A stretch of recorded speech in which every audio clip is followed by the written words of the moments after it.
Meet the press ആരംഭിക്കുകയാണ്. Thiruvananthapuram press ക്ലബിന്റെ പുതിയ ഭരണസമിതി അധികാരത്തിൽ വന്നതിന് ശേഷമുള്ള ആദ്യ മീറ്റ് ദ പ്രസ്സാണ്.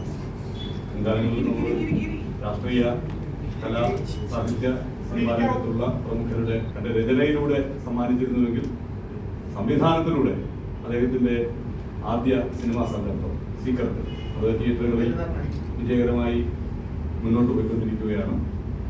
അദ്ദേഹം ഇന്ന് തലസ്ഥാനത്തെ മാധ്യമപ്രവർത്തകരുമായി അനുഭവങ്ങൾ പങ്കുവയ്ക്കും. ഒപ്പം ഈ ചിത്രത്തിന്റെ നിർമ്മാതാവ് ശ്രീ രാജേന്ദ്ര പ്രസാദ്, ശ്രീ സുരേഷ് കുമാറുണ്ട്, അഭിനേതാവും കൂടിയാണ്, പിന്നെ ഭാഗ്യലക്ഷ്മി ചേച്ചി, എല്ലാവരെയും തിരുവനന്തപുരം. പ്രിയപ്പെട്ടവരെ, ഞാനിവിടെ ഈ മീറ്റ് ദ പ്രസ് പ്രോഗ്രാമിൽ ഇത് രണ്ടാമത്തെ പ്രാവശ്യമാണ് ഒഫീഷ്യലായിട്ട് വരുന്നത്. ഇതിനു മുമ്പൊരിക്കൽ എൻ്റെ ഫിലിം CBI ഫയൽ റിലീസായപ്പോൾ അന്നും ഇതുപോലെ ഒരു പ്രശ്നം നിശ്ചയിച്ചിരുന്നു. എന്തുകൊണ്ട് ഞാൻ എല്ലാവരും ഉണ്ടായിരുന്നു. അന്നും സുഹൃത്തുക്കളായിട്ടുള്ള സംവാദമൊക്കെ ഉണ്ടായിരുന്നു. ഇന്ന് ഞാൻ ഒരു പുതിയൊരു കാൽവെപ്പ് നടത്തിയതിന് ശേഷമാണ് വരുന്നത്. ഒരു എഴുത്തുകാരിൽ നിന്നും ഒരു സംവിധായകനിലേക്കുള്ള ഒരു മാറ്റം ഇതിനകത്തുണ്ടായിട്ടുണ്ട്. ഈ ലേറ്റസ്റ്റ് ഇറങ്ങിയ സിനിമയിൽ സീക്രട്ട് എന്നുള്ള സിനിമയിൽ. കാരണം ആ സിനിമ ഞാൻ ചെയ്യാൻ കാരണം എനിക്കൊരു പ്രത്യേകതരം സബ്ജക്റ്റ് ആയതുകൊണ്ടാണ് ഞാൻ ചെയ്യാൻ ആഗ്രഹിച്ചത്. മറ്റുള്ള യൂഷ്വൽ ജേണലിൽ പെടാത്ത ഒരു ഡിഫറൻ്റായ ഒരു തീം. ഇവിടെ നിങ്ങൾക്കെല്ലാവരും നിങ്ങൾ ഭൂരിഭാഗം പേര് സിനിമ കണ്ടിരിക്കും. കാരണം നമ്മളൊരു പ്രശ്നം നടത്തിയിരുന്നു, അതിന് പോയിട്ടുണ്ടാവുമെന്നാണ് ഞാൻ വിശ്വസിക്കുന്നത്. അപ്പോൾ ഈ സിനിമയെ കുറിച്ചിട്ട് ഒരുപാട് തരം സംശയങ്ങൾ ഉണ്ടാവാം. ചിലപ്പോൾ അതിനകത്ത് എന്തെങ്കിലും നിങ്ങൾക്ക് കൂടുതൽ പറയാനുണ്ടാവാം. ഞാൻ തന്നെ എൻ്റെ സിനിമയെ കുറിച്ച് ഒരുപാട് പറഞ്ഞാൽ അതിനകത്തൊരു അഭംഗിയുണ്ട്. അതുകൊണ്ട് സുഹൃത്തുക്കളായ പത്രമാധ്യമ പ്രവർത്തകരോട് അവർക്ക് ചോദിക്കാനുള്ള സ്വാതന്ത്ര്യം ഉപയോഗിക്കണം എന്ന് ഞാൻ വിനീതമായി അഭ്യർത്ഥിക്കുന്നു. എല്ലാവർക്കും എൻ്റെ നന്ദി, നമസ്കാരം.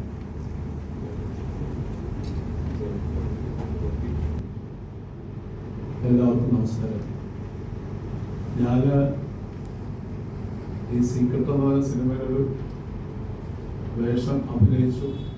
ഒരു നടനായിട്ടാണ് അതിൻ്റെ അർത്ഥം വന്നിരിക്കുന്നത്. ഞാൻ നിങ്ങൾക്കൊക്കെ അറിയാവുന്ന തിരുവനന്തപുരത്ത് ഞാനൊരു പ്രൊഡ്യൂസറായിട്ടാണ് എപ്പോഴും കാണാറുള്ളത്. ഈയിടെയായിട്ടാണ് വേഷം മാറി ഇറങ്ങിയിരിക്കുന്നത്. അപ്പോൾ എനിക്ക് സ്വാമിയായിട്ടുള്ള ബന്ധം എന്ന് പറയുന്നത് വർഷങ്ങളായിട്ട്, എനിക്ക് 40 വർഷത്തിൽ കൂടുതലായി ഞാൻ സ്വാമി ഞാൻ നിർമ്മിച്ച സിനിമയ്ക്ക് തിരക്കഥ എഴുതി, അദ്ദേഹം തിരക്കഥ എഴുതിയ സിനിമ ഞാൻ അഭിനയിച്ചു. ഹേമദൂരിൻ്റെ തന്നെ CBI എന്ന് പറഞ്ഞ കഴിഞ്ഞ പടം, അതിന് ഞാൻ അഭിനയിച്ചു. ഇപ്പോൾ സ്വാമി ഡയറക്റ്റ് ചെയ്ത പടത്തിൽ അഭിനയിക്കാൻ പറ്റി. അതൊക്കെ ഒരു വലിയ സംഭവമാണ്. സ്വാമി എന്നൊരു വലിയ സംഭവമാണ്. SN സ്വാമി എന്ന് പറഞ്ഞാൽ എല്ലാവർക്കും അറിയാവുന്നതാണ്. ഒത്തിരി ഹിറ്റ് സിനിമകളുടെ തിരക്കഥാകൃത്താണ്. എത്രയോ സിനിമകൾ സ്വാമിയുടെ മിക്കവാറും എല്ലാ സിനിമകളും സ്വാമിയുടെ ആദ്യത്തെ സംരംഭമാണ്. ഈ സിനിമ വളരെ വ്യത്യസ്തമായ രീതിയിൽ കൈകാര്യം ചെയ്തിട്ടുള്ളൊരു സംഭവമാണ്. അത് നിങ്ങൾ പോയി കണ്ടിട്ട് വേണം അതിൻ്റെ കാര്യങ്ങൾ മനസ്സിലാക്കുന്നത്. അത് ഞാൻ ആ സിനിമയെക്കുറിച്ച് കൂടുതൽ കാര്യങ്ങളെല്ലാം പറയുന്നത്. വളരെ വ്യത്യസ്തമായ രീതിയിൽ സ്വാമി കൺസീവ് ചെയ്തൊരു സ്ക്രിപ്റ്റാണ് അത്. എന്തായാലും അതിന് ഈ സിനിമ വിജയിപ്പിക്കാനുള്ള പ്രോത്സാഹനം നിങ്ങളുടെ ഭാഗത്തു നിന്നുണ്ടാവണം എന്നുള്ള അഭ്യർത്ഥനയും കൂടാണ്. കൂടുതലൊന്നുമില്ല. നിങ്ങൾക്ക് എന്തെങ്കിലും ചോദിക്കാമെങ്കിലും ചോദിച്ചാൽ അതിന് പറയാം. Thank you. നമസ്കാരം. ഞാനും SN സ്വാമിയോടുള്ള ബന്ധം തുടങ്ങിയത് 1984. ശരിക്കും സ്വാമി ഒരു വശത്തോടെ പറഞ്ഞ സിനിമയിൽ എന്നെക്കാളും ജൂനിയറാണെങ്കിൽ സീനിയറാണ്. സ്വാമി എഴുതിയ സ്ക്രിപ്റ്റ് JS ഡയറക്റ്റ് ചെയ്തതിനകത്ത് ഞാൻ അസിസ്റ്റൻ്റായിട്ട് പഠിക്കുന്നു. അത് കഴിഞ്ഞ് പിന്നെ ഞങ്ങളുടെ ബന്ധം തുടങ്ങുന്നത് 20-ാം നൂറ്റാണ്ടിലാണ്. അത് പിന്നെ സിനിമാ ചരിത്രത്തിൻ്റെ ഒരു ഭാഗം. അത് CBI 5 വരെ എത്തുന്നു. സ്വാമിയെ സംബന്ധിച്ചിടത്തോളം എനിക്ക് പറയാനുള്ളത്, സ്വാമി സാധാരണ ഒരു വാചകത്തിലോ 2 വാചകത്തിലോ 3 വാചകത്തിലോ എന്നുള്ള കഥ. ഇപ്പോൾ സേതുരാമയ്യർ CBI എന്ന് പറയുന്ന സിനിമയുടെ കഥ ഞാൻ മദ്രാശിയിൽ ഒരു പടമായിട്ട് എഡിറ്റിങ്ങുമായിട്ട് ബന്ധപ്പെട്ട് പഠിക്കുമ്പോൾ സ്വാമിയോട് വന്നിട്ട് മറ്റേ എഡിറ്റിംഗ് നമുക്ക് ബന്ധമുണ്ട്. എല്ലാ പ്രമുഖ സംവിധായകരും ഇതിലുള്ള ബെഞ്ചാണ്. ഇതിപ്പോൾ അവിടെ നിന്ന് മാറി ഇപ്പോൾ അവിടെ എഡിറ്റിംഗ് വരും. അവിടെ വന്ന് സ്വാമിയോട് വന്നു, ഇവിടെ ഞാൻ അതിന് മുമ്പോട്ട് സ്വാമിയോട് പറയുന്നു CBI അടുത്ത ഭാഗം 3-ാം ഭാഗം നമുക്ക് എടുക്കണമെന്ന് വരട്ടെ പറഞ്ഞിട്ടുണ്ട്. അവിടെ വന്നിട്ട് എന്നോട് പറഞ്ഞു, അത് ഒരു ചെറിയ സാധനം കിട്ടുന്നില്ല, എനിക്ക് എന്താ സാധനം 6 കൊലപാതകം ചെയ്യുന്നവരാണ് ഒരു CBI ഓഫീസറോട് പറയുന്നു. അതിൽ 5 എണ്ണം ഞാനാണ് ചെയ്തത്, ബാക്കി ഒരെണ്ണം ആരാണ് സാറിനെ വിളിച്ചത്. ആ കണ്ടുപിടിക്കുന്ന ആളാണ് എസ്. അപ്പോൾ അങ്ങനെ സ്വാമി ആ പറഞ്ഞ ഒരു ത്രെഡിൽ നിന്നാണ് സിനിമ കണ്ടത്. അങ്ങനെയാണ് ഞങ്ങളുടെ സിനിമകളെല്ലാം മുമ്പോട്ട് പോകുന്നത്. സ്വാമിയെ സംബന്ധിച്ചുള്ള ഈ സ്ക്രിപ്റ്റിങ്ങിൻ്റെ ഒരു പ്രത്യേക രീതിയാണ് സാർ. അത് വഴക്കും വയ്യാവരും ഞങ്ങളുടെ മധ്യസ്ഥൻ മോഹൻലാലിന്റെ മധ്യസ്ഥൻ മൂവിയാണ് ഞങ്ങളുടെ മധ്യസ്ഥൻ വഴക്കും ഒരുപാട് വഴക്കും ഒക്കെ ഇട്ടാണ് ഒരു സിനിമ ഞാൻ സ്വാമികൾ ഉണ്ടാകാൻ സാധിച്ചിരിക്കുന്നത്. അപ്പോൾ അതുകൊണ്ട് ഇന്നലെ ഞാൻ ആ സിനിമ ഇന്നലെ സെക്കൻഡ് ഷോ ആദ്യം ഞാനിവിടെ വന്നപ്പോൾ സ്വാമിക്ക് ഷേക്കാൻ കൂടുതൽ ഞാൻ പറഞ്ഞ സ്വാമി ഒരു നല്ല സിനിമ എടുത്തല്ലോ സ്വാമി.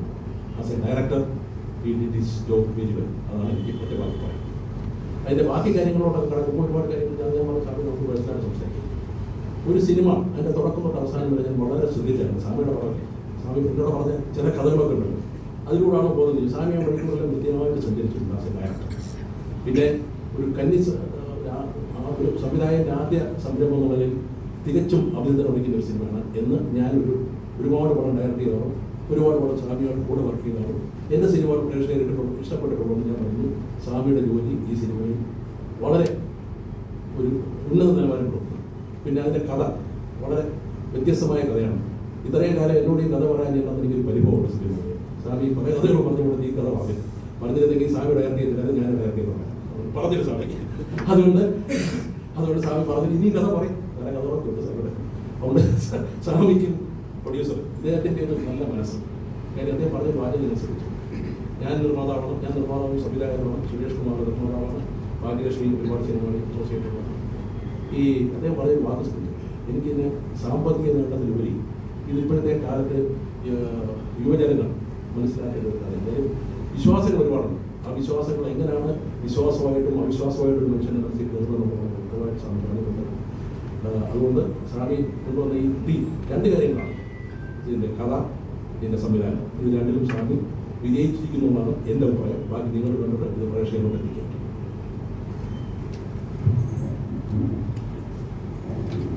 എല്ലാവരും തന്നെ വന്നിരിക്കുന്നത് ഒരു സാമീപ്യത്തിന് വേണ്ടി മാത്രമല്ല, ഞങ്ങൾ വന്നിരിക്കുന്നത് സിനിമയ്ക്ക് വേണ്ടിയാണ്.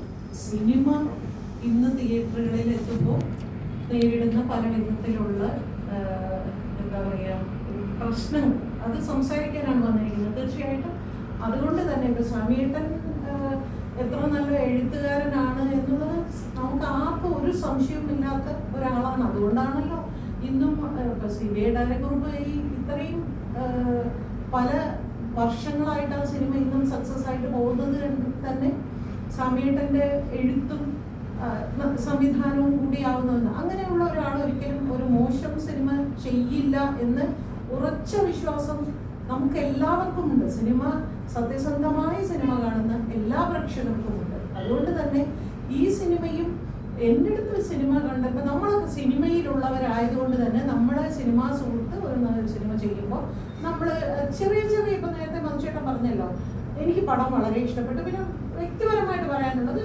പിന്നീട് ഞാൻ പേഴ്സണലി വിളിച്ച് പറയാം എന്ന് പറഞ്ഞ മാതിരി അത് നമ്മൾ പേഴ്സണലി വിളിച്ച് പറയും എന്ന് പറഞ്ഞു. പക്ഷേ പുറത്ത് സിനിമയ്ക്കുള്ളിൽ അല്ലാത്ത ഒരുപാട് പേര് നമ്മൾ എല്ലാവരോടും ചോദിക്കുമല്ലോ എങ്ങനെയുണ്ട് സിനിമ എന്ന്. അപ്പൊ ഇന്നിപ്പോ ഞാൻ വിശേഷം എന്ന് പറയുന്ന സിനിമ കാണാൻ പോകാനിരിക്കുകയാണ്. അപ്പൊ ഇങ്ങനെ ഓരോ ദിവസം അപ്പൊ സാധാരണക്കാരായ ആളുകളോട് ചോദിക്കുമ്പോൾ അവർ പറയുന്ന അഭിപ്രായങ്ങൾ വളരെ സത്യസന്ധമായ അഭിപ്രായങ്ങൾ, എല്ലാവർക്കും ഇഷ്ടപ്പെട്ട രീതിയിൽ തന്നെയാണ് സിനിമ സംസാരിച്ചു കൊണ്ടിരിക്കുന്നത്, സിനിമ പോയിക്കൊണ്ടിരിക്കുന്നത്. ഇനി നമ്മൾ പറയാനുള്ള വിഷയങ്ങൾ നിങ്ങളുടെ ചോദ്യം ഇവിടെ നിന്നുള്ള ഉത്തരം അനുസരിച്ച് മുൻപോട്ട് പോകും. മലയാളത്തിലെ പ്രേക്ഷകരെ ഭയങ്കരമായി ത്രില്ലടിപ്പിച്ചിട്ടുള്ള സിനിമ എഴുതിയ ആളാണ് അത്.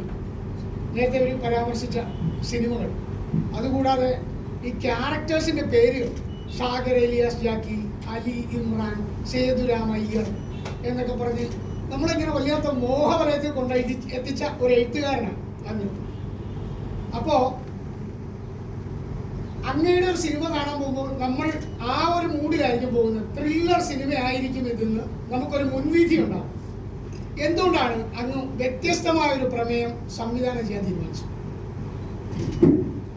ഇത് ഈ ചോദ്യത്തിന് ഞാൻ പല പ്രാവശ്യമായിട്ട് ഉത്തരം പറഞ്ഞിട്ടാണ് പല സന്ദർഭങ്ങളിലും.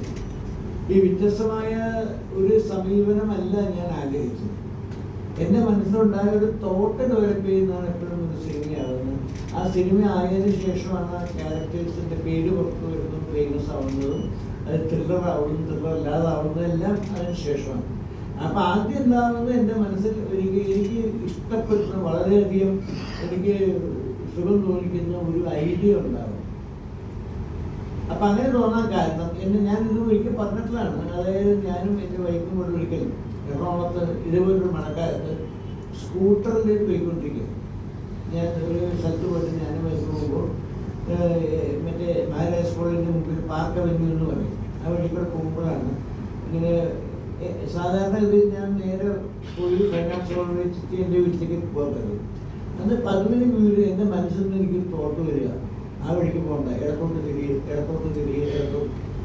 അപ്പോൾ എനിക്കത് എത്ര എന്തിനാ എന്നോട് പറയണമെന്ന് ഞാൻ വിചാരിച്ച് ഇഗ്നോർ ചെയ്തു. അതിനെ ഇഗ്നോർ ചെയ്തിട്ട് ഞാൻ നേരെ പോകാമെന്ന് പറഞ്ഞു. പിന്നെയും പറയണ്ട, അതിനെ പോകണ്ട, ഇടത്തോട്ട് തിരികെ.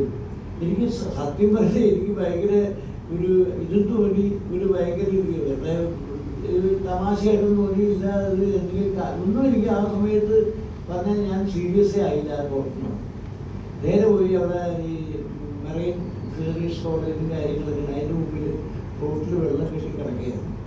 ശരിക്കും പറഞ്ഞാൽ അത് ആ വെള്ളം ഇങ്ങനെ സാധാരണ ഇതിന് മഴക്കാലത്ത് ഞാൻ ശ്രദ്ധിച്ചില്ല, അങ്ങനെ ഒരു ആവശ്യം ഉണ്ടായിട്ടില്ല.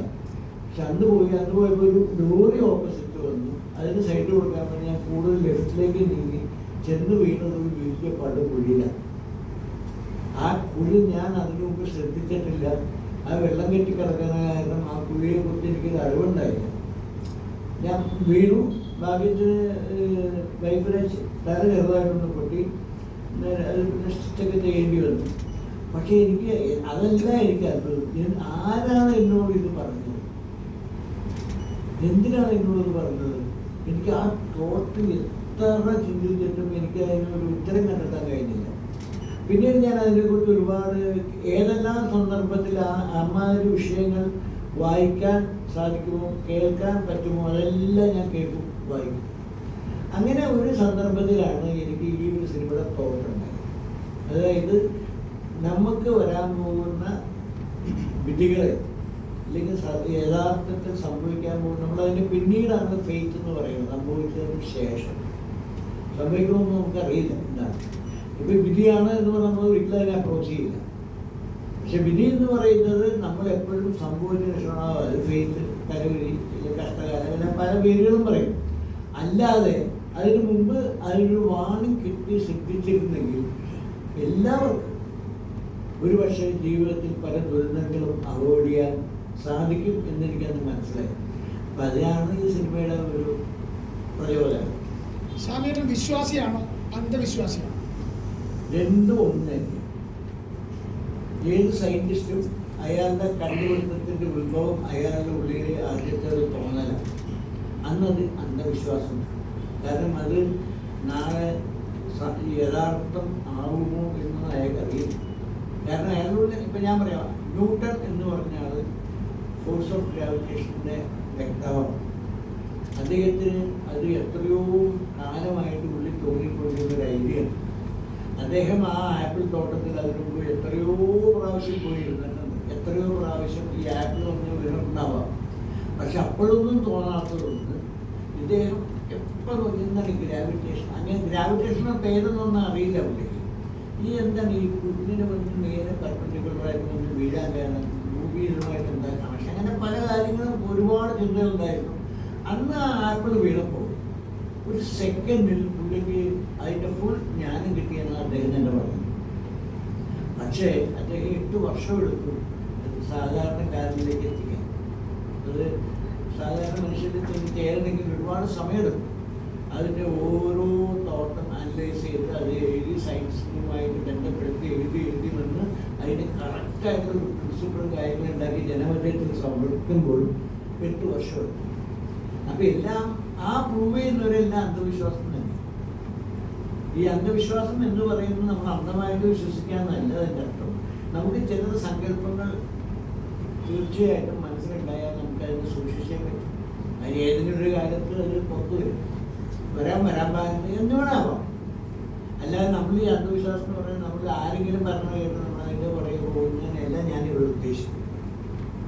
അങ്ങനെ നമുക്ക് എല്ലാത്തിലും അന്ധവിശ്വാസമുണ്ട്. സോഷ്യൽ ബിഹേവിയറിലും എക്കണോമിക്കൽ ബിഹേവിയറിലും ഒരുപാട് പേരുടെ കണക്ക് നമ്മൾ വിശ്വസിക്കുന്നു, ചിലപ്പോൾ സംഭവിക്കുന്നില്ല. അപ്പോൾ എല്ലാം അങ്ങനെ തന്നെ. അന്ധവിശ്വാസം എന്ന് പറയുന്നത് എവിടെ പ്രായോഗികമായി നമ്മൾ ഉപയോഗിക്കുന്നു അതുമായി റിലേറ്റഡ് ആണ്. ഒരു കെൽപ്പും പാരമ്പര്യമുണ്ട് സ്വാമിയുടെ. ഇപ്പോൾ ഈ പടത്തിലെ മിഥുൻ എന്ന ക്യാരക്ടറായി ഈ ധ്യാൻ ശ്രീനിവാസനെ തന്നെ ചൂസ് ചെയ്യാൻ അങ്ങനെ തന്നെയായിരുന്നു നേരത്തെ ആദ്യത്തെ തീരുമാനം? ഇതിന് ഞാൻ ഒരുപാട് പ്രാവശ്യം പറഞ്ഞിട്ടുള്ളതാണ്. മിഥുൻ എന്ന് പറയുന്ന ക്യാരക്ടർ എൻ്റെ മനസ്സിലുണ്ടായപ്പോൾ പല അന്വേഷണം നടത്തിയപ്പോൾ എൻ്റെ മനസ്സിൽ സൂട്ടബിളായിട്ട് തോന്നിയ ഒരു ക്യാരക്ടറാണ് ധ്യാൻ. അത് ധ്യാനോട് പ്രത്യേകതയോ അല്ലെങ്കിൽ ധ്യാനിനെ കൊണ്ടുള്ള എന്തെങ്കിലും പ്രത്യേക ബെനിഫിറ്റോ ഉദ്ദേശിച്ചാൽ എൻ്റെ മനസ്സിലാക്കിയ ക്യാരക്ടർ ഇയാളെ സൂട്ടാവും. അല്ല അതല്ല, ധ്യാൻ ഇങ്ങനെ ഒരു കോമഡി ട്രാക്കിൽ പോകല്ലേ? എൻ്റെ പടത്തിലെ ഹീറോസായ മമ്മൂട്ടി, മോഹൻലാലിനെ കൊണ്ട് ചെയ്യിപ്പിക്കാൻ പറ്റില്ല. അതല്ല എൻ്റെ ചോദ്യമല്ല, ഞാൻ പറഞ്ഞത് ധ്യാൻ ഇങ്ങനെ ഒരു കോമഡി ട്രാക്കിൽ പോകുന്നയാളാണ്. പക്ഷെ ഇതിൻ്റെ അകത്ത് എന്നാൽ കുറച്ചുകൂടെ സീരിയസ് ആയ വേറൊരു തരം അയാൾക്ക് കഴിവുണ്ടെന്ന് മനസ്സിലായി. അതപ്പോ ആദ്യത്തെ ചോയ്സ് പറയുന്ന പോലെ അയാളൊരു എല്ലാ സ്ഥിരം സീരിയോ ടൈപ്പ് എല്ലാം മനസ്സിലായല്ലോ. അയാൾക്ക് അങ്ങനെയും പറ്റും. അല്ല അത് ആദ്യത്തെ ചോയ്സ് അല്ല, എനിക്കറിയാം. ഞാൻ ധ്യാനിനെ കുറിച്ചിട്ട് അങ്ങനെ ഒരുപാട് പഠിച്ചിട്ടൊന്നുമല്ല ഞാൻ പറയുന്നത്. എനിക്ക് ആ മനസ്സിൽ തോന്നിയത് ഞാൻ ഓക്കെ ആയിരിക്കും അങ്ങനെ. പക്ഷെ ഇന്ന് ഒരുപാട് എളുപ്പമുണ്ട് അതിനെ കുറിച്ചൊക്കെ. പക്ഷെ അതിനൊക്കെ ഞാനിങ്ങനെ ഉത്തരം പറയേണ്ടത് അയാളുടെ ക്യാരക്ടർ നന്നായിട്ടുണ്ടെങ്കിൽ അതിനകത്ത് എന്തെങ്കിലും വ്യത്യാസമുണ്ടെങ്കിൽ അത് പറയാം. അതിലെന്തിനാ അയാളെ അല്ല, ഞാനിത് വിമർശിച്ച് ചോദിച്ചതല്ല. ഞാൻ ചോദിച്ചത് അങ്ങേക്ക് ആരെ വേണേലും ചൂസ് ചെയ്യാവുന്ന ഘട്ടത്തിൽ. പക്ഷേ അങ്ങനത്തെ റോളല്ലല്ലോ എനിക്ക് ഉദ്ദേശിക്കുന്ന പോലെ. എനിക്ക് കൺവെൻഷനലായിട്ട് എൻ്റെ സിനിമകൾ അഭിനയിക്കുന്ന ഒരു ഹീറോസിനെ കൊണ്ട് ഈ പടം ചെയ്യാൻ പറ്റില്ല. ക്യാരക്ടറിനെ യോജിക്കണ്ടേ അവരുമായി. അല്ല, മമ്മൂട്ടി മോഹൻലാൽ എന്നല്ല, മമ്മൂട്ടിയോടും മോഹൻലാലിനോട് ഇത്രയും അടുത്ത ബന്ധം. വേറെ ഏതായാലും അല്ല, ഇപ്പൊ മമ്മൂട്ടിയോടും മോഹൻലാലിനോട് ഇത്ര അടുത്ത ബന്ധമുള്ള അങ്ങേക്ക് അവർ ദുൽഖറിനായാലും പ്രണവിനെയായാലും വേറെ ആരെ വേണമെങ്കിലും കിട്ടുമല്ലോ എന്നൊക്കെ ചോദ്യം. ഞാൻ പറഞ്ഞ എന്റെ മനസ്സിൽ തോന്നിയ കഥയാണ്. ഞാൻ അത് മാത്രമേ അതിന്റെ അപ്പുറത്തും ഇപ്പുറത്തും ഇങ്ങനെയാണ് ഇങ്ങനെയാണെന്ന് ഞാൻ ചിന്തിക്കാൻ പോയില്ല. അതുകൊണ്ടാണ് ഇങ്ങനെയായത്. സ്വീകരിച്ചു എന്നുള്ളതിന് ഏറ്റവും വലിയ തെളിവ് അവരുടെ അഭിപ്രായങ്ങൾ തന്നെ. എന്ത് ഞാൻ ഇതിനകത്ത് ഒരു കടത്തിനും വെള്ളം ചേർക്കാതെ പറയുകയാണ്. ഈ സിനിമ കണ്ട ഒരാളെങ്കിലും ഈ സിനിമയെ കുറിച്ച് എന്നോട് സംശയങ്ങൾ ചോദിച്ചിട്ടുണ്ട്. അഫ്കോഴ്സ് പലതും ലോജിക്കാണോന്ന് ചോദിച്ചിട്ടുണ്ട്. അതൊക്കെ സമ്മതിക്കുന്നു. അല്ലാതെ ഈ സിനിമ പോരാ, നന്നായിട്ടില്ല, ഇതിൽ മറ്റൊരു കാരണം ഒരാളും പറഞ്ഞു. ശരിക്കും പറഞ്ഞാൽ ഒരുപാട് പേർക്ക് ഈ വ്യത്യാസം, ഈ കഥയിലെ വ്യത്യാസം, ഇതിൽ കൊടുക്കുന്ന മെസ്സേജ് ഒരുപാട് പേർക്ക് ഇഷ്ടമായി. എന്നോട് ഒരു പോലീസ് ഓഫീസർ പറഞ്ഞത് അയാൾ വല്ലാത്ത ഒരു സ്ട്രെസ്ഫുൾ ലൈഫിലാണ്. കാരണം ഈ ജോലി സംബന്ധമായി കുടുംബ പ്രശ്നങ്ങൾ പല കാര്യം. അത് പറഞ്ഞു, ഫാമിലി സിനിമ കണ്ടതിന് ശേഷം എനിക്ക് എവിടേക്കോ ഒരു ചെറിയൊരു ആശ്വാസം തോന്നുന്നു. എന്തെങ്കിലുമൊക്കെ എന്നെ കൊണ്ട് കഴിയും ഞാൻ എന്നോട് പറഞ്ഞു. എനിക്ക് അതിനേക്കാൾ വലിയ അപ്രിഷിയേഷൻ വേറെ ഒന്നുമില്ല. കഴിഞ്ഞ പ്രാവശ്യം ഈ പ്രസ് ക്ലബിൽ ഇതേപോലെ പ്രസ് മീറ്റിൽ അന്ന് ഞാൻ ഒരു കാര്യം പറഞ്ഞു. അന്ന് എൻ്റെ CBI 5 മനസ്സാട് സംവിധാനത്തിൽ സിനിമ ഇറങ്ങിയ സമയമായിരുന്നു. ആ സിനിമ കേരളത്തിൽ ആദ്യം തുടങ്ങിയത് ഫറൂഖ് എന്ന് പറഞ്ഞ സ്ഥലത്താണ്, മലബാർ കാലിക്കറ്റിനകത്ത്. ഫറൂഖിൽ ആ ഷോ തുടങ്ങുന്നത് ഏതാണ്ട് 11-11:30 മണിക്കാണ്. കിഴിയെന്നും പറഞ്ഞ് അന്നൊരു യൂട്യൂബർ ഉണ്ടായിരുന്നു. അയാൾ 10 മണിക്ക് ന്യൂസ് ഇറങ്ങി. ആ സിനിമയെ കുറിച്ച് പറയും, ആ സിനിമ കാണാത്ത ഒരാൾ പറയുന്ന പോലെ അയാൾ പറഞ്ഞ ആ സിനിമ അത്ര അഡ്വാൻസ്ഡ് ആയിട്ട് അതിനെ കുറിച്ചിട്ടുള്ള ഈ പറഞ്ഞ റിവ്യൂസ് വന്നു. സിനിമ ഇറങ്ങി തീരുന്നുണ്ട്. അപ്പോൾ നല്ല റിവ്യൂവർ ആണെങ്കിൽ അയാൾക്ക് നെഗറ്റീവും പോസിറ്റീവും എല്ലാം സിനിമയൊന്നും കാണില്ല. ഏതെങ്കിലും 3-4 വിഷയങ്ങളിൽ എന്തെങ്കിലും ചെറിയ ചെറിയ അംശം കിട്ടിയാൽ അവർ ഫില്ലപ്പ് ചെയ്യും. പിന്നെ അവരുടേതായ സത്വസിദ്ധമായ ഭാഷ.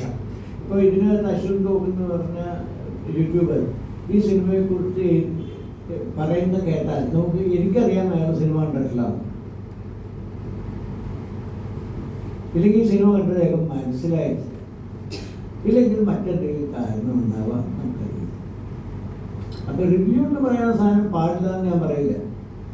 റിവ്യൂ വേണം, പക്ഷേ റിവ്യൂവിനകത്ത് നമ്മൾ സത്യസന്ധമാരായിരിക്കണം.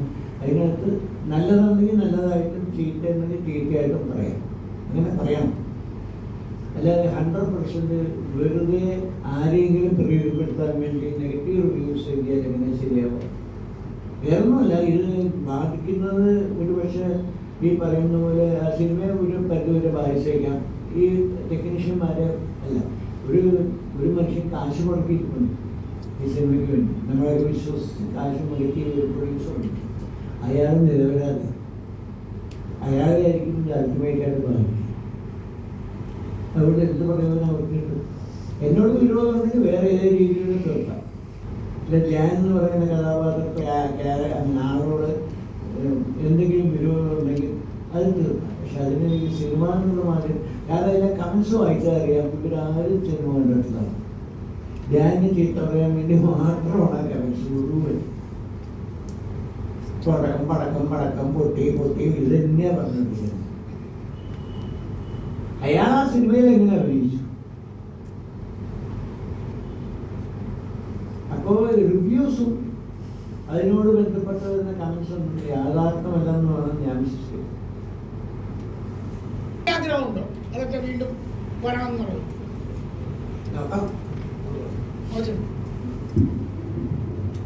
ഈ സ്വാമിയുടെ പടം കാണാൻ പോകുമ്പോൾ ഒരു ത്രില്ലുണ്ടാവും എന്ന് പൊതുവെ സ്വാമി ഒരു മോശം സിനിമ ചെയ്യുന്നതിനുള്ള അറിവും കൂടിയാണ് പോകുന്നത് പറഞ്ഞു. ഇതിനകത്ത് ഒരുപാട് ത്രില്ലുണ്ട്, ശ്രദ്ധിച്ചതാണ്. ഞാൻ അങ്ങനത്തെ സിനിമ ചെയ്യുന്നൊരു സംവിധാനമാണ് സ്വാമിയുടെ സ്ക്രിപ്റ്റ്. അല്ലാതെ അതിനകത്ത് പല സീക്വൻസുകളും ഒരു ഒരു ഒരു മൊമെൻ്ററി ത്രില്ലുണ്ടാക്കുന്ന ഒരുപാട് സീക്വൻസുകളുണ്ട്. അത് വളരെ ശ്രദ്ധിച്ചതാണ്. അതായത് പല കാര്യം ഞാൻ ഡീറ്റെയിലായിട്ട് പറയുന്ന സമയത്ത് അതിനകത്ത് ഇപ്പോൾ ആദ്യം ആ സ്വാമി തുടക്കത്തിൽ ആ ഏടെടുക്കാൻ പോകുന്നതിൻ്റെ ആ ഒരു ത്രില്ല് മനോഹരമായിട്ട് ഉച്ചറൈസ് ചെയ്തിട്ടുണ്ട്, മനോഹരമായിട്ട് അതിൽ അഭിനയിച്ചവരല്ല. പിന്നെ വേറെ ചില കുഴപ്പങ്ങളൊന്നും ഞാൻ പിന്നെ സ്വാമിയോട് പറയാം. പക്ഷേ അതൊക്കെ ഒരു ത്രില്ലിംഗ് മൂഡിലാണ് സ്വാമി എടുത്തിരിക്കുന്നത് പലതും. പിന്നെ ഈ ഫ്ലാഷ് കട്ട് അതിനകത്ത്, അതായത് പല സംഭവങ്ങളും ആ ക്യാമറ കണ്ണിലൂടെ നോക്കുമ്പോൾ കാണുന്ന കാര്യങ്ങൾ അതൊക്കെ സ്വാമി ഫ്ലാഷ് കട്ടിലൂടെ വേറെ രീതിയിൽ അത് ഡീറ്റ് ചെയ്തു. അതൊക്കെ അങ്ങനെ ഒരുപാട് വ്യത്യസ്തമായിട്ടുള്ള സ്വാമിയുടെ ഒരു ഒരു കുസൃതിയല്ല ഒരു കഴിവ് ഇതിനകത്ത് സ്വാമി പ്രകടിപ്പിക്കും. അങ്ങനെ ഓരോ സീക്വൻസും അതുകൊണ്ട് വളരെ ശ്രദ്ധയോടുകൂടി കണ്ടാൽ അത് വളരെ ത്രില്ലുള്ള ഒരുപാട് സീക്വൻസുകൾ അതിനുണ്ട്. പിന്നെ അടുത്തത് ഈ ഇപ്പോൾ ചോദിച്ചില്ലേ ഈ ധ്യാനെ വെച്ചാണോ സ്വാമി ഈ സിനിമ എടുത്തത്, ധ്യാൻ തന്നെയാണോ സ്വാമിക്ക് വേണ്ടത്, അല്ലെങ്കിൽ മറ്റേതെങ്കിലും കിട്ടത്തില്ലോ എന്നൊക്കെ ചോദിച്ചില്ലേ? അത് സ്വാമിയുടെ ഒരു തീരുമാനമാണ്. കാര്യം സ്വാമി ഒരു പക്ഷേ ഒരു പടം ഡയറക്റ്റ് എന്ന് പറഞ്ഞാൽ ഒരു പക്ഷേ അല്ല, തീർച്ചയായിട്ടും മമ്മൂട്ടിയോ മോഹൻലാലോ എല്ലാം ഡേറ്റ് കൊടുക്കും സ്വാമിക്ക്. കാര്യം സ്വാമിയുടെ സ്ക്രിപ്റ്റിലൂടെയാണ് അവർ ഒരുപാട് സിനിമകൾ ചെയ്യുന്നത്. അപ്പോൾ അതിന് പോകാതെ സ്വാമി ഇങ്ങനൊരു കാര്യത്തിലൂടെ ഇറങ്ങിയപ്പോൾ അതിനെയാണ് നമ്മൾ പ്രിയത്, അതിനെയാണ് നമ്മൾ അഭിനന്ദിക്കുന്നത്. എസ് എൽ സ്വാമിയെ കുറിച്ച് സീനിയർ റൈറ്റർ അതേ ഒരു സിനിമ ചെയ്യുമ്പോൾ ഈ കൺവെൻഷണൽ സ്റ്റൈൽ മാറ്റിയിട്ട് അദ്ദേഹം ഒരു കാര്യത്തിൽ അതിനെ അഭിനന്ദിക്കാതെ സിനിമ കാണാതെ ഇത് റിവ്യൂ ഇടുന്നവരോട് എന്തായാലും സഹതാപം മാത്രം ഞങ്ങളൊക്കെ ഒരു ജീവിച്ചു പോകുന്ന കാര്യം.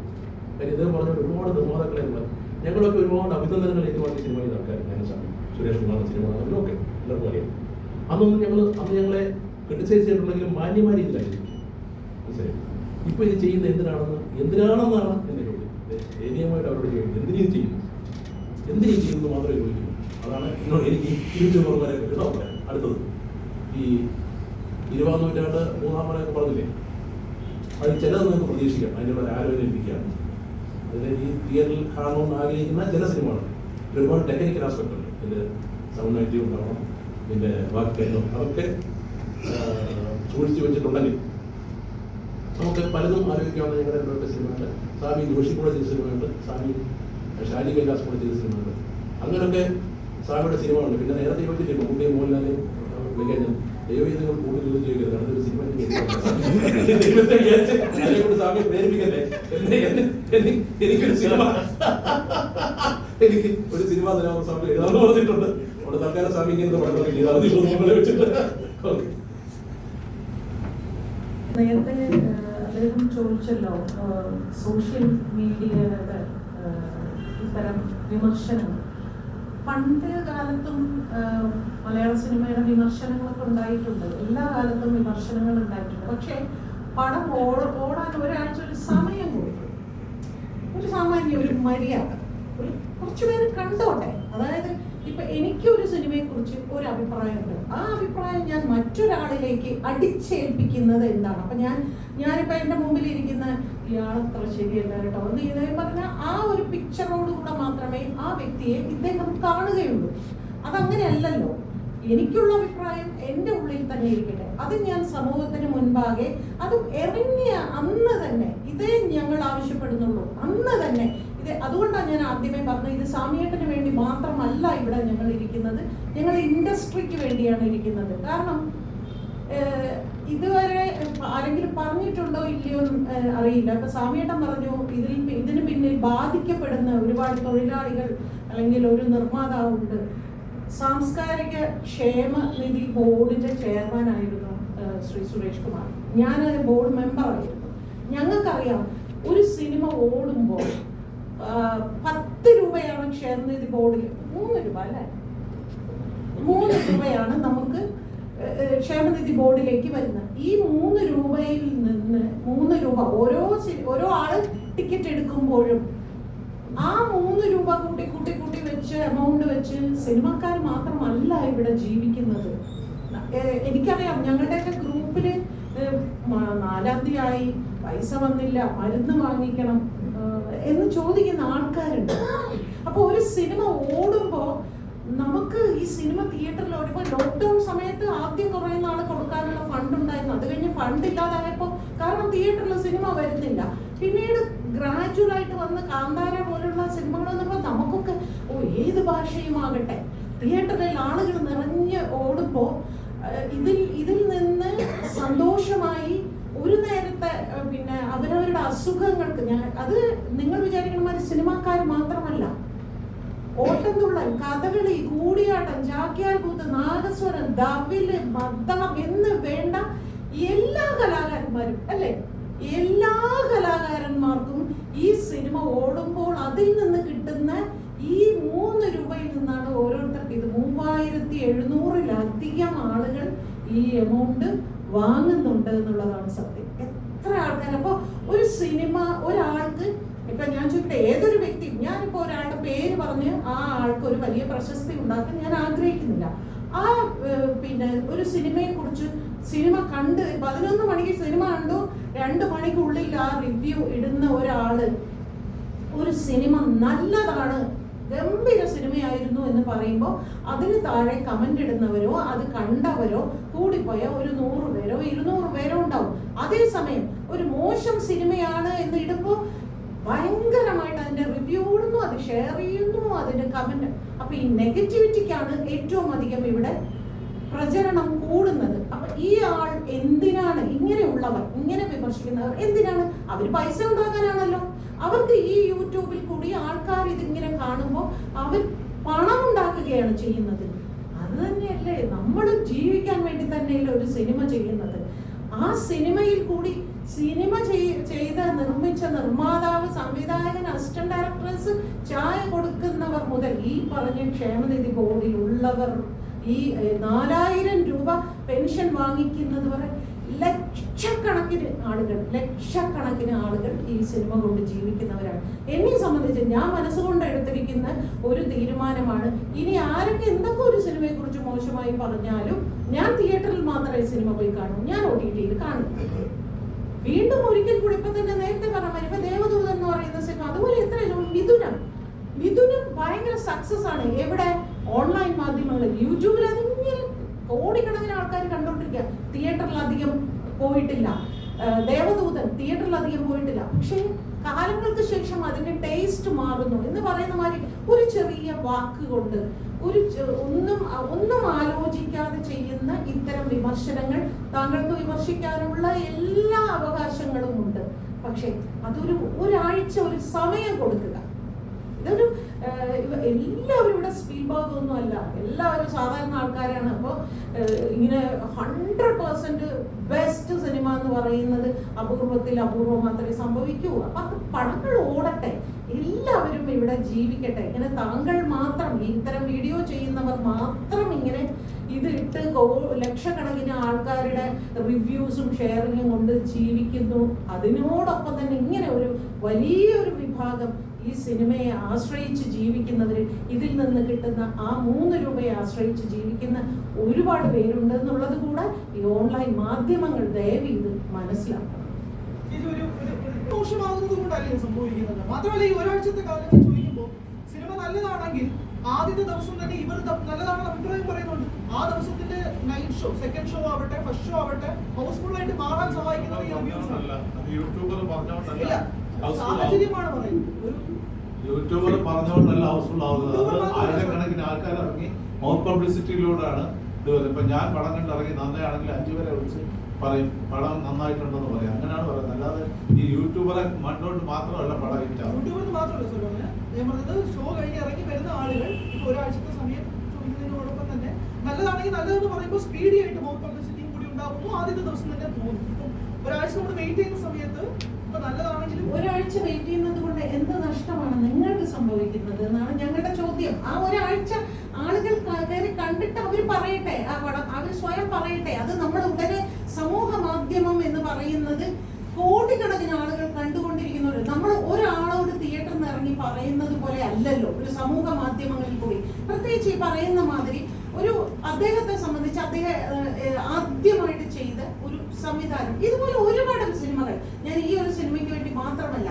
അപ്പൊ അതിൽ തീർച്ചയായിട്ടും നിങ്ങൾ ചെയ്ത സിനിമ ഇന്ന കുഴപ്പങ്ങൾ പറയട്ടെ, തീർച്ചയായിട്ടും രൂക്ഷമായി തന്നെ ഒരു സമയം കൊടുക്കൂ. ഇനിയിപ്പോ നിങ്ങൾ പറഞ്ഞ മാതിരി ഒരാഴ്ച വേണ്ട, ഒരു 3-4 ദിവസം ഒരു സമയം കൊടുക്കൂ എന്ന് ഞങ്ങൾ ആവശ്യപ്പെടുന്നുള്ളൂ. അല്ലാതെ ഞാൻ കണ്ടു ഇത് പൊട്ട സിനിമ, ഇത് അങ്ങനെയാണ്, ഇത് ഇങ്ങനെയാണ്, ഇപ്പൊ നേരത്തെ പറഞ്ഞ മാതിരി അതിന്റെ താഴെ വന്നിട്ട് അതിൽ ഇന്ന സീൻ ഇഷ്ടപ്പെട്ടില്ല, അല്ലെങ്കിൽ നിങ്ങളുടെ ക്രിയേഷൻ ഇന്ന രീതിയിൽ ശരിയല്ല, നിങ്ങളുടെ ഫോട്ടോഗ്രാഫി ശരിയല്ല, നിങ്ങളുടെ സ്ക്രിപ്റ്റ്, ഇതൊക്കെ പറയട്ടെ. പറയുന്നത് എന്താണ്? പറയുന്ന ഭാഷ എന്താണ്? തെറി വിളിയാണ്. ഏതൊരു വിഷയത്തിനും നമ്മളൊക്കെ അനുഭവിക്കുന്ന ഒരു കാര്യമാണ്. നമ്മളൊക്കെ ചിലപ്പോൾ നമുക്ക് തെറ്റുകൾ പറ്റാം, നമ്മുടെ വാക്കുകളിൽ കൂടെ, നമ്മുടെ പ്രവൃത്തികളിൽ കൂടെ, നമ്മുടെ സിനിമകളിൽ കൂടെ ഒക്കെ നമുക്ക് ഇത്തരത്തിലുള്ള ഇത് ഉണ്ടാവും. പക്ഷേ അതിന് താഴെ വന്ന് വളരെ ആരോഗ്യപരമായി വിമർശിക്കുന്നതിന് പകരം അടിച്ചമർത്തിയിട്ടുള്ള ഈ വിമർശനം, അത് ഒന്ന് മിതപ്പെടുത്തുന്നത് നല്ലതായിരിക്കുമെന്നാണ് എനിക്ക് പറയാം. ഇപ്പോൾ ഇതിന്റെ കൂടെ മറ്റു കണക്കുകൾ വെച്ചിട്ടാണ് അവർ പോസ്റ്റേഴ്സ് റിലീസ് ചെയ്യുന്നത്. മാത്രമല്ല, കഴിഞ്ഞ കൊല്ലം റിലീസ് ചെയ്ത അക്വാമാൻ ദ ലോസ്റ്റ് കിങ്ഡം എന്ന് പറയുന്ന ഹോളിവുഡ് ചിത്രം, അത് റിലീസിന് മുൻപേ റിവ്യൂവേഴ്സിന് വേണ്ടി പ്രത്യേക ഷോ നടത്തി.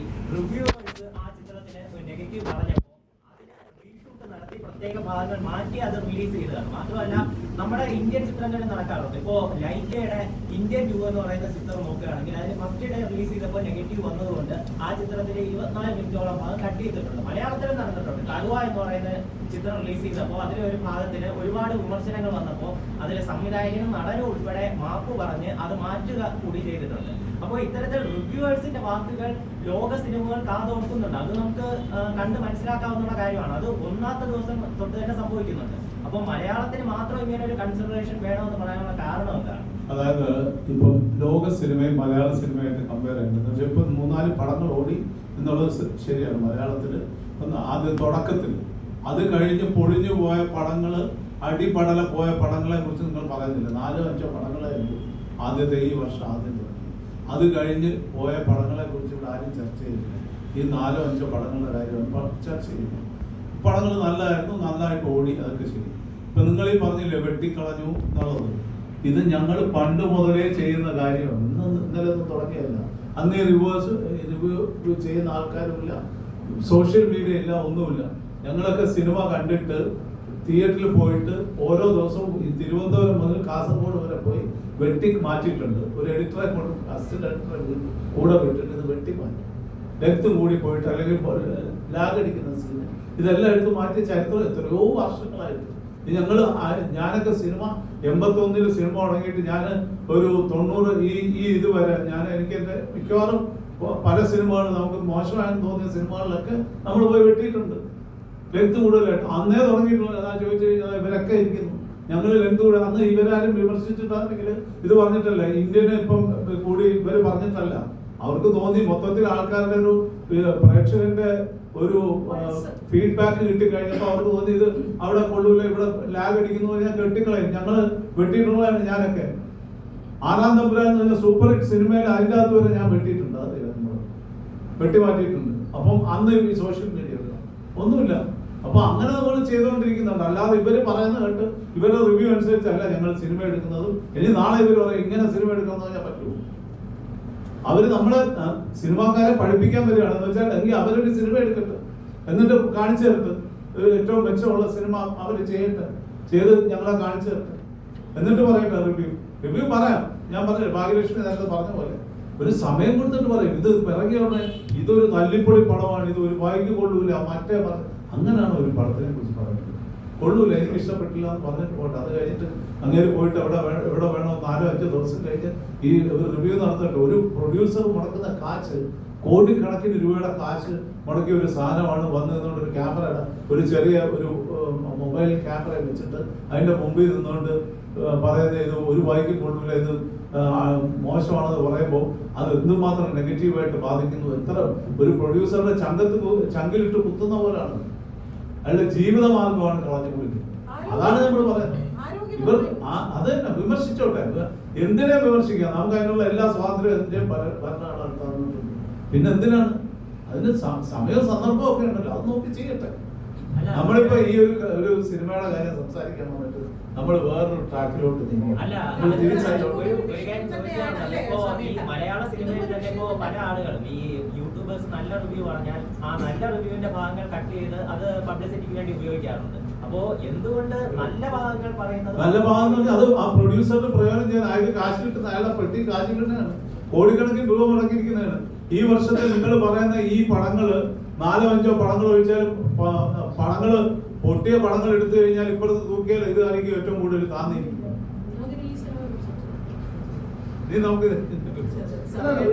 എന്താന്ന് വെച്ചാല് ഞാൻ കഴിഞ്ഞ ദിവസം ഒരു പടം കാണാൻ പോയപ്പം ഇതിപ്പോ അവരെ പിടിച്ചു, അവരെ ഫോളോ ചെയ്താണ് പിടിച്ചിരിക്കുന്നത്. ഇത് നമ്മൾ മാത്രം വിചാരിച്ചാൽ നടക്കില്ല. തിയേറ്ററുകാരും ജാഗ്രത പുലർത്തിയാലേ നടക്കും. തിയേറ്ററിന്റെ കളക്ഷനാണ് പോകുന്നത്. ഇത് ഞാൻ കഴിഞ്ഞ ദിവസം ഒരു സിനിമ കാണാൻ പോകുമ്പോൾ ഞാനും എന്റെ ഫാമിലി പറയുമ്പോൾ ഫ്രണ്ടിൽ ഇരിക്കുന്ന 4 പേര് ഒരു തമിഴ് പടമാണ്.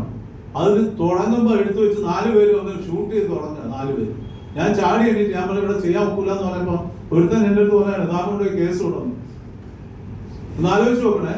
ഞാൻ പറഞ്ഞു ഇപ്പൊ കാണിച്ചു തരാം, ഞാൻ ഇപ്പൊ പോലീസിനെ വിളിക്കുന്നു പറഞ്ഞപ്പോ ഞാൻ അപ്പൊ വിളിച്ചേനെ.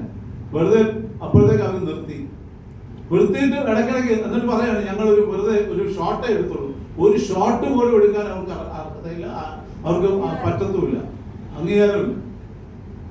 അത് ഓരോരുത്തരും ചെയ്യുക. അത് അതിന്റെ കുറെ ക്ലിപ്പ് എടുക്കുക, എന്നിട്ടും ഇടയ്ക്കിടയ്ക്ക് ഇരുന്ന് ഇത് ചെയ്യുന്നുണ്ട്. പിന്നെ അവര് ഇന്റർവ്യൂവിൽ എന്നെ കണ്ടതിന് ശേഷമാണ് അവർക്ക് മനസ്സിലായി ഞാൻ ഇന്നാരാണെന്ന് മനസ്സിലായതിനു ശേഷമാണ് അവർ പിന്നെ അത് മിണ്ടായിരുന്നത്. അപ്പൊ ഇത് എല്ലായിടത്തും നടക്കുന്നുണ്ട്. അപ്പൊ തിയേറ്ററുകാർ ഞങ്ങളിപ്പോ ഞാൻ മാത്രം എല്ലാ തിയേറ്ററിലും പോയി നോക്കാൻ ഒക്കില്ല. തിയേറ്റർ കണ്ടുകൊണ്ടിരിക്കുന്ന പ്രേക്ഷകനും ഇതിനു വേണ്ടി ഒരു ഉത്തരവാദിത്വമുണ്ട്. ഇത് റിപ്പോർട്ട് ചെയ്യാൻ ഒന്നുമില്ലെങ്കിൽ തിയേറ്ററിലെ ഉടമസ്ഥന്റെ അടുത്ത് പോയി പറയാം. തിയേറ്റർ ഉടമയ്ക്ക് ഒരു റെസ്പോൺസിബിലിറ്റി ഉണ്ട് എന്ന് വെച്ചാൽ ആരൊക്കെ ഇടയ്ക്കിടയ്ക്ക് പോയി നോക്കണം ആരെങ്കിലും ഇത് ചെയ്യുന്നുണ്ടോ. പേരീസ് പ്ലസിൽ പോലീസിന്റെ സൈബർ സെക്യൂരിറ്റി വന്നിട്ട് അവർ ബുക്ക് ചെയ്തത് ട്രാക്ക് ചെയ്ത് പോയിട്ടാണ് പിടിച്ചിരിക്കുന്നത്. അല്ലാതെ ആ തിയേറ്റർ ഉടമ പോയി പറഞ്ഞിട്ടല്ല, ട്രാക്ക് ചെയ്ത് പോയിട്ടാണ് പിടിച്ചിരിക്കുന്നത്. അപ്പൊ അവർക്കും ഒരു റെസ്പോൺസിബിലിറ്റി ഉണ്ട് ഇത് ഈ തിയേറ്ററിൽ ഇത് എടുക്കാതിരിക്കാൻ വേണ്ടി. എത്ര നിങ്ങളൊന്ന് ആലോചിച്ചു. പിന്നെ ടെലഗ്രാം പോലൊരു ആപ്പ്, അതിൻ്റെ അകത്ത് ഇത് മുഴുവൻ ഞങ്ങളിപ്പം ഇപ്പം ഫിലിം ഫെഡറേഷൻ ഓഫ് ഇന്ത്യയുടെ സൗത്ത് ഇന്ത്യൻ ഫിലിം ചേംബറിനെയും കൂടെ വലിയൊരു മീറ്റിംഗ് ഉണ്ടായിരുന്നു ബാംഗ്ലൂരിൽ വെച്ച്. ഞങ്ങൾ ഈ ആപ്പ് നിരോധിക്കണം എന്ന് പറഞ്ഞൊരു ക്യാമ്പയിനിങ് തുടങ്ങാൻ പോവാണ്. ടെലഗ്രാം ആപ്പ് എന്ന് പറയുന്നത് ഇങ്ങനെ വരുന്ന അതിൻ്റെ അകത്തുനിന്നുള്ള അവരാണ് ഏറ്റവും കൂടുതൽ അപ്ലോഡ് ചെയ്യുന്നത്. അപ്പൊ ഞങ്ങൾ ഇവരുമായിട്ട് കേന്ദ്ര ഗവൺമെന്റുമായിട്ട് അതിന് വേണ്ടിയിട്ടുള്ള നീക്കങ്ങൾ നടത്താൻ പോവാണ്. നടക്കുമോ നടക്കാതിരിക്കും, എന്തായാലും നമ്മൾ ചെയ്യാൻ പോവാം. അല്ല പടം റിലീസ് ഒരു മണിക്കൂറിനകത്ത് വരും. ആ എല്ലാ പടങ്ങളും വരില്ലേ. ഇത് പോയിരുന്നു ഇപ്പൊ നമ്മുടെ എല്ലാ സ്ഥലത്തും റിലീസ് എവിടെ പോയിരുന്നു ഏതോ ഒരുത്തന്നെ എടുത്തിട്ട് അത് ലോഡ് ചെയ്യാണിത്. ഇപ്പൊ റോക്കേഴ്സുമായിട്ട് ബന്ധപ്പെട്ടിട്ടുണ്ടെന്നാണ് പറയുന്നത്. റോക്കേഴ്സിനെ ഞങ്ങൾ ഈ പ്രൊഡ്യൂസേഴ്സ് അസോസിയേഷൻ ഞങ്ങൾ പോയി ആ ഒരു പറ്റം പോലീസുകാരുടെ സഹായത്തോടു കൂടി ഞങ്ങൾ പോയി കോയമ്പത്തൂരിൽ നിന്ന് അവരെ പൊക്കിക്കൊണ്ട് വന്നതാണ്. ഇവിടെ കൊണ്ട് ഇട്ടിരുന്നതാണ് സെൻട്രൽ ജയിൽ. ഒരു 4-5 മാസം ഇവിടെ കിടന്നിട്ടാണ് പിന്നെ അവർക്ക് ജാമ്യം കിട്ടി പോയത്. അവർ വീണ്ടും ഇറങ്ങിയിരിക്കുക. ഈ തിയേറ്ററുകൾ ജാഗ്രത പുലർത്തണമെന്ന് ഈ പ്രൊഡ്യൂസേഴ്സ് അസോസിയേഷൻ ഔദ്യോഗികമായി തീർച്ചയായിട്ടും പറയും. തീർച്ചയായിട്ടും ഇപ്പൊ നാളെ മറ്റന്നാൾ ഞങ്ങൾ ജനറൽ ബോഡി യോഗം കൊണ്ട് അതിൽ ഞങ്ങൾ സംസാരിക്കും, അതിന്റെ കാര്യങ്ങളും സംസാരിക്കും. തിയേറ്ററിന് കുറച്ചും കൂടി യാത്ര ബാക്കി സെക്രട്ടറി രാധാകൃഷ്ണൻ പറഞ്ഞു ഇങ്ങനെ ലൊക്കേഷൻ എല്ലാം സിനിമ കാണാം. അതിന് ഞാനിവിടെ ഒരു ഷോ അറേഞ്ച് ചെയ്തു. എനിക്കറിയില്ല, ഞാൻ ഉണ്ടായില്ല. പക്ഷേ നിങ്ങൾ ഭൂരിപക്ഷം പേരും ഈ സിനിമ കണ്ടിരിക്കും എന്നാണ് എൻ്റെ വിശ്വാസം. കണ്ടിട്ടുള്ളവർക്ക് അവരുടെ അഭിപ്രായം തുറന്നു പറയാം. അവർക്ക് അതിൻ്റെ സ്വാതന്ത്ര്യം ഉണ്ടെല്ലാം ഉണ്ട്. പക്ഷെ കാണാത്തവർ മറ്റു ചില ഉദ്ദേശിക്കും. എനിക്കറിയാം ഇതിനകത്ത് ഈ എസ്എൻ ബ്ലോക്ക് എന്ന് പറയുന്ന ആളുടെ വ്യൂവേഴ്സ് എത്രയുണ്ടെന്നും അയാളുടെ എത്ര പേരാണ് ആ യൂട്യൂബിൻ്റെ പൈസയ്ക്ക് അയാൾ വേറെ ആളുടെ പൈസയൊന്നും വാങ്ങിക്കില്ല. യൂട്യൂബിൻ്റെ കോൺട്രിബ്യൂഷൻ ഉണ്ട്, അയാളുടെ നമ്പർ ഓഫ് വ്യൂസ് പോകുന്നു. അതിനായിട്ട് കാരണം പോസിറ്റീവായിട്ടൊരു സിനിമയെ കുറിച്ച് എഴുതിയ ആരും കാണില്ല. അതിൻ്റെ വ്യൂസ് വളരെ ലിമിറ്റഡ് ആയിരിക്കും. പക്ഷേ ഈ അയാളുടെ ഭാഷാശൈലിയും ഒരു ഭാവപ്രകടനവും എല്ലാം കൂടി ചേർത്ത് സിനിമയെ വിമർശിക്കാൻ ഭീകരമായ പ്രേക്ഷകരെ വ്യൂ ആയിട്ട് കിട്ടും. അതിൽ നിന്ന് അയാൾക്ക് അത്രത്തോളം കോൺട്രിബ്യൂഷൻ ഉണ്ട്. പക്ഷേ ആ കിട്ടുമ്പോൾ ഇവിടെ ഒരു പറ്റം മനുഷ്യർ, ഇപ്പോൾ ഭാഗ്യലക്ഷ്മി പറഞ്ഞ പോലെയും സുരേഷ് പറഞ്ഞ പോലെയും എല്ലാം ഇപ്പുറത്തേക്കുന്ന വലിയൊരു വിഭാഗം അതിന് സമ്മതയാണ്. അതും അവർ ചെയ്യാത്ത കുറ്റത്തിൽ ഏത് സിനിമയെ ക്രിറ്റിസൈസ് ചീത്ത സിനിമയോ നല്ല സിനിമയോ ഞങ്ങൾ വ്യാഖ്യാനിക്കാറില്ല ഒന്നിനും. അത് ഞങ്ങൾ ഈ ട്രേഡിൽപ്പെട്ടവരാണ്.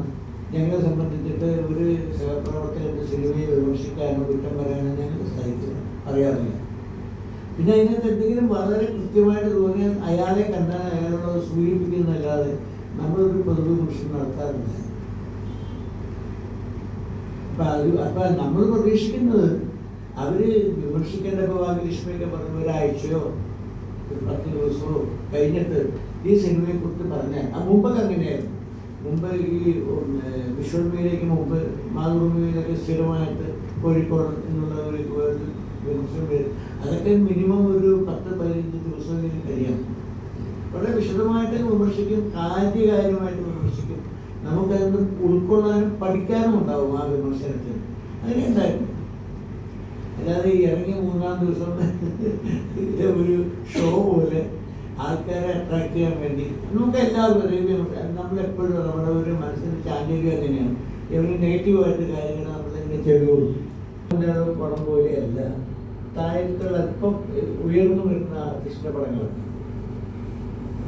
അപ്പോൾ അവർ നാച്ചുറലി, കാരണം അങ്ങനത്തെ ഒരു പടം കാണാൻ പോകാൻ ഒരു പ്രേക്ഷകരിലൂടെ ചെറിയൊരു മടുപ്പാണ്.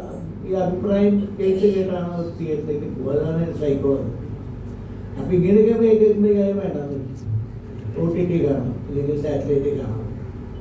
പക്ഷേ ഇത് സംഭവിക്കുന്ന എന്താണെന്ന് വെച്ച് കഴിഞ്ഞാൽ ഇവർക്ക് കിട്ടുന്ന ഈ നിസ്സാര പ്രയോജനത്തിന് വേണ്ടി വലിയൊരു സംഘം ആളുകളും അതിനു വേണ്ടി കാശുകൊണ്ടൊക്കെ ആൾക്കാരും അനുഭവിക്കുന്ന മനോവേദന കൊടുക്കുന്നത്. അവർക്ക് അതുകൊണ്ടൊരു ലാഭമില്ല.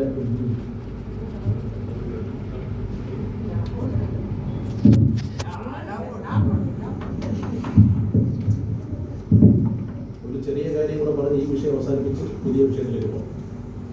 ഈ ഭാഗ്യലക്ഷ്മി ഒരാഴ്ചത്തെ സമയം ചോദിച്ചു. അദ്ദേഹം ചോദിച്ചു ഒരാഴ്ച സമയം എന്തിനാണ്. ഈ സ്വാമി പറഞ്ഞ പോലെ പടം തിയേറ്ററിൽ സംവിധാനം ചെയ്യുമെന്ന് പറയുമ്പോഴേ എഴുതേണ്ട കാര്യമില്ല. പടം കണ്ടിട്ടല്ലേ എഴുതണ്ടേ. ഞങ്ങളുടെ പടത്തിൻ്റെ കാര്യം പറയാം. സ്വാമി പറഞ്ഞില്ലേ പടം തുടങ്ങുന്നതിന് മുമ്പ് എഴുതി അവിടെ എന്ത് ചെയ്യുന്ന സമയം. പക്ഷേ ഒരു കാര്യം ഞാൻ നിങ്ങളോട് പറയാം, എന്തെല്ലാം എഴുതിയാലും CBI 5 എന്ന് പറയുന്ന പടം അപ്പം ഈ ഇവരുടെ യൂട്യൂബേഴ്സിൻ്റെ എഴുതുകൊണ്ട് ഒരു ചെറിയ ശതമാനം ബാധിച്ചു നിങ്ങൾ വിശ്വസിക്കുന്നത് സത്യമാണ്. പക്ഷേ അത് നെറ്റ്ഫ്ലിക്സിലെ ലോക സിനിമയോടെ കണ്ടുപിടിച്ച് എത്രയോ 2-3 ആഴ്ച 5ാം സ്ഥാനത്തായിരുന്നു പടം. അപ്പോൾ അങ്ങനെയുണ്ട് സംഭവം. ഇവർ വിമർശിച്ച് അതിന് ഒരു പരിധിവരെ കുറച്ച് കാശ് ബാധിച്ച സിനിമ ലോക സിനിമയോട് കൂടി കടപിടിച്ച് അത് 5ാം സ്ഥാനത്ത് 3-4 ആഴ്ച ഉണ്ടായിരുന്നു. അങ്ങനെയും കൂടി സത്യമാണ്. വിജയമായ നന്ദി, നമസ്കാരം. ചോദിക്കാൻ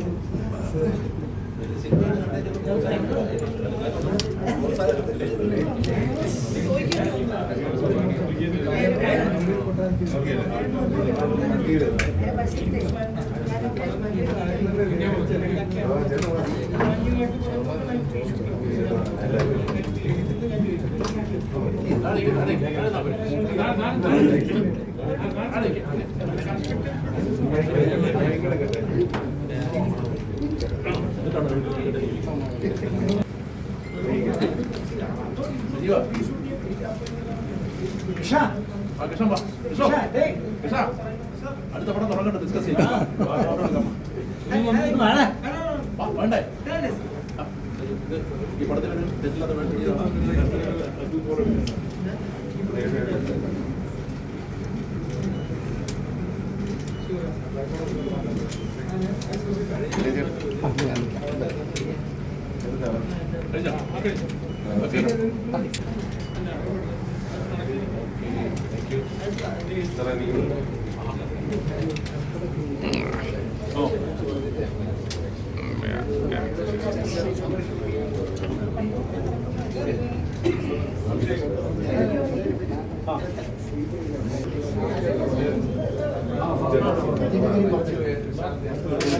Thank you.